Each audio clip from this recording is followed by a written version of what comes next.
শেখ হাসিনাকে কেন ঢুকতে দিলেন? এই যে হিন্দু হত্যাকারী তার লিখিত ডকুমেন্ট সহ আছে।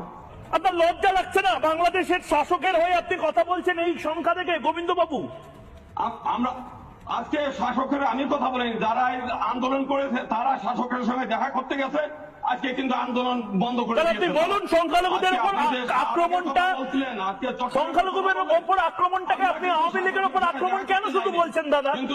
সংখ্যালঘুদের উপর আক্রমণটাকে কেন আপনি আওয়ামী লীগের উপর আক্রমণ বলছেন? সংখ্যালঘুদের আপনার কষ্ট হয় না? আপনার কষ্ট হয় না? আপনার কষ্ট হয় না যখন হিন্দু বাড়িতে আগুন লাগে? আপনার কষ্ট হয় না যখন হিন্দুদেরকে মারে? আপনার কষ্ট হয় না যখন শাহবাগে, যখন চট্টগ্রামে এত মানুষ? আপনার কষ্ট হয় না এই ডেটাটা দেখলে? এই ডেটাটা কেন কমলো আপনি বলুন, কেন কমলো? হিন্দু জনসংখ্যা কেন কমলো? আন্দোলন করেন নাই? একই প্রশ্ন করছি, হিন্দু জনসংখ্যা কেন কমেছে? হিন্দু